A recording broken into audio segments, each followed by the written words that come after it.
Starting next summer, Californians will be automatically registered to vote when they obtain or renew a driver's license or identification card at the DMV.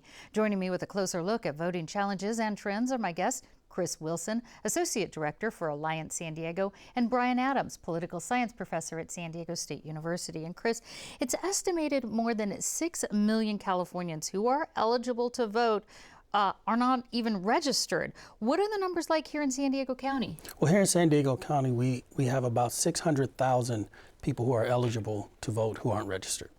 And at just 42% voter turnout, it was a record low during last year's midterm elections here in California. So what kind of impact do you think this motor voter law will have on a turnout either here and or statewide? Well, if it were just up to just registering more people to vote, it might not have a big impact. But what registering more people to vote means is that organizations, campaigns, and policymakers have more people to reach out to and improve the turnout.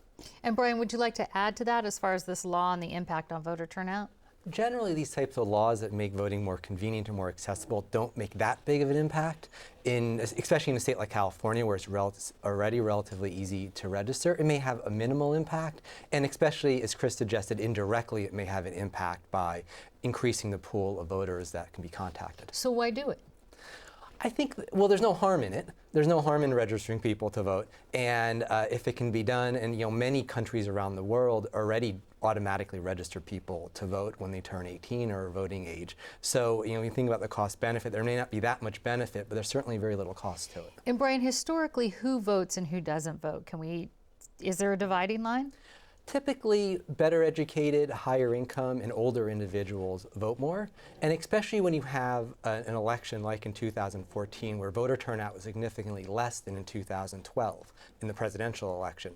The people who drop out tend to be people who are younger and are less educated and of a lower socioeconomic status. And Chris, what kind of barriers that keep voters away on Election Day? Information keeps voters away. Lack of motivation or inspiration from candidates keeps voters away. Indirect or unintentional voter suppression keeps voters away. So making it hard for certain people to get to the polls? Making it hard for certain people to get to the polls. Also putting polling locations in places where people culturally would not go, like funeral homes, police stations, things of that sort keep people away.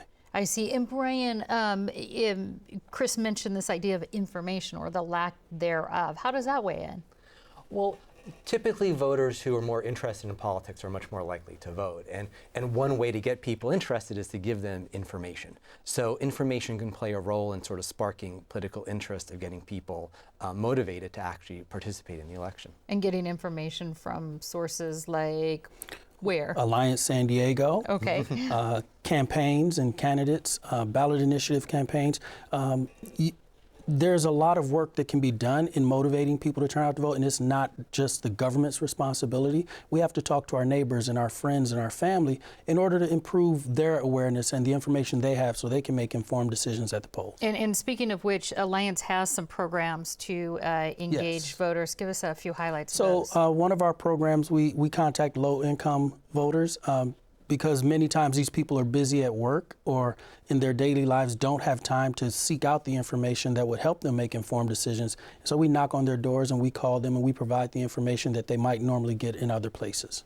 And we'll have to end on this. Brian, is there another strategy besides this motor voter or these engaging that you think would be particularly helpful? Most of the research has shown that get out the vote drives are actually the most effective way to get people to vote. And the types of work that Chris is doing is actually going to probably have a bigger impact on voter turnout than automatic registration. All right, Brian Adams, Chris Wilson, thank you very much. Thank you, Peggy. Thank you.